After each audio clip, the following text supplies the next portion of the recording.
What are the top 20 tools you need to make rings at home? Number 1. Sizing tool. You will need something to take the size of the finger for a ring. For that, you can use different sizing tools, including ring sizers or a sizing strip. Number 2. Measuring device like a caliper or a ruler to measure the length of the ring blank and to see how much wire or metal sheet you will need to cut. Number 3. Bench peg. It's a versatile tool that helps you cut, shape and work on any piece. It's a wooden peg that you attach to your bench and it comes in many different types and sizes. Number 4. Saw frame and saw blades. These are for precise cutting of wires, tubes, metal sheet and more. There are many types, from cheap ones that are already really great to more fancy and professional ones. I personally have and recommend the most basic one and cheap saw frame, New Concepts, Haymaker by Pepe Tools and Green Lion Studios. I recommend nano saw blades from Pepe Tools or Super Pike Swiss saw blades. Number 5. Hand file Cat 0 or Cat 2. Hand file is necessary to clean the metal after cutting. These files will quickly remove the excess metal or excess solder as they are quite coarse. Because of this,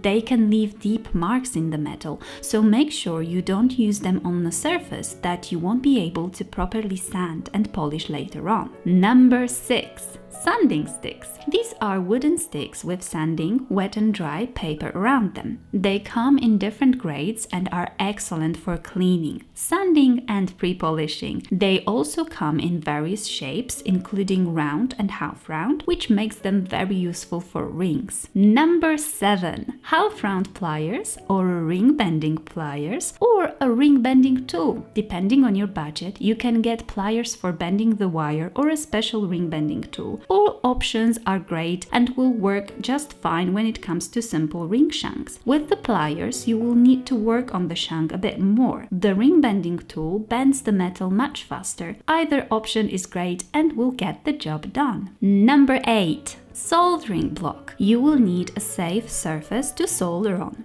There are many options, including a charcoal brick, soldering block, or a soldering board. They are all great. Number 9. Hand torch. You will need this for hot connections. In other words, to solder your rings closed, and for soldering bezels if you wish to add gemstones to your rings. These butane torches are perfect for this type of soldering. Number 10. Solder. This will connect your metal when soldering. You can find it in a form of a wire or a sheet that you will then cut into smaller pieces, or in a form of a paste, which is great for smaller details or thin wire. Number 11. Flux. For the solder to flow and connect joints, you will need a special solution called flux. Number 12. Solder pick. This tool will help you operate on the soldering board, moving pieces, holding them in place, and most importantly, to pick and move the solder. Number 13. Fine brass tweezers and reverse action tweezers. Brass tweezers are used to put elements into the pickle pot, as well as moving and placing the solder while soldering. Reverse action tweezers can hold a ring or any other metal piece while soldering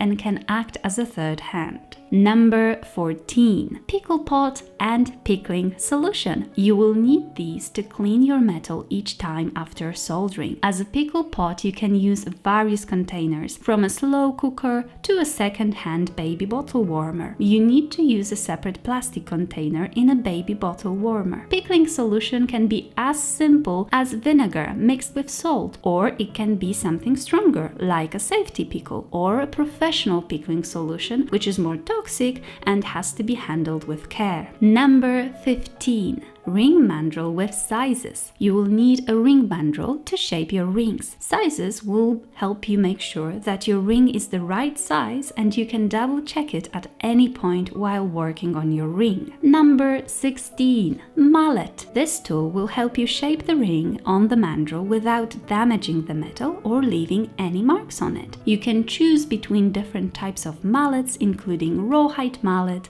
rubber mallet, etc. Number 17. Sanding and polishing papers or a rotary tool to sand, pre-polish, polish and finish the surface of your metal. Sanding and polishing papers are a cheap alternative. They work great, though they require quite a bit of work. The rotary tool speeds up the process. You can find different options from cheaper rotary tools to a bit more expensive pendant motors with flex shafts. I recommend getting a rotary tool as it's a very useful and versatile tool that will save you tons of work and time. Number 18. Ring clamp. This tool is used to hold metal and rings while you work on them. You can sand, polish or set the stones using ring clamps. Number 19. Bezel pusher. If you're setting the stone, you will need this tool to push and close the bezel around the gemstones. And number 20. Burnisher. This one is used to burnish the edge of the bezel around the gemstones